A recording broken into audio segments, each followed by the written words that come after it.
ಎಂತ ಗೊತ್ತುಂಟ ಜನರೇ, ನನಗೆ ಒಂದು ವಿಷಯ ಅರ್ಥ ಆಯಿತು. ತೇಜ ಏನು ಮಸಾಲೆ ಇದೆ, ತೇಜದು ಎಲ್ಲ ಮಸಾಲೆ ಉಂಟಲ್ಲ, ಅದರ ಪ್ರಮೋಷನ್ನು, ಅದರ ಅಡ್ವರ್ಟೈಸ್ಮೆಂಟಿಗೆ ಅತಿ ಹೆಚ್ಚು ಹಣ ಎಲ್ಲಿ ಖರ್ಚಾಗಿದೆ ಅಂದರೆ ನಮ್ಮ ಅಶ್ವಿನಿ ಗೌಡ ಅವರ ಕಡೆಯಿಂದ. ಯಾಕೆ ಅಂದರೆ ಅವರು ಎಷ್ಟು ಸಾರಿ ತೇಜೋವಧೆ ತೇಜೋವಧೆ ತೇಜೋವಧೆ ಅಂದಿದ್ದಾರೆ ಅಂದರೆ, ಈಗ ನಮ್ಮ ಮನೆಯಲ್ಲಿ ನನ್ನ ಮಗನು ನನ್ನ ಜೊತೆಯಲ್ಲಿ ಇದೇ ರೀತಿ ಜಗಳ ಮಾಡಿ ತೇಜೋವಧೆ ಮಾಡಿದ್ದಾನೆ.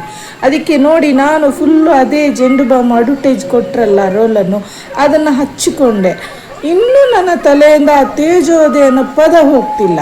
ಮನೆಯಲ್ಲಿ ನನ್ನ ಮಗ ಮೊನ್ನೆ ಸಹ ಬಿರಿಯಾನಿಗೆ ಮಸಾಲೆ ಬೇಕು, ಎಂಥ ಮಸಾಲೆ ತೆಗೆದುಕೊಂಡು ಬರೋಣ ಅಂದರೆ ತೇಜ ಮಸಾಲೆ ಅಂತಾನೆ. ಎಲ್ಲಿ ನೋಡು ಆ ತೇಜ ತೇಜ ಅನ್ನೋ ಹೆಸರನ್ನು ಕೇಳಿ ನನ್ನ ತಲೆ ಒಡೆದು ಹೋಗ್ತಿದೆ ಮಾರಾರೆ.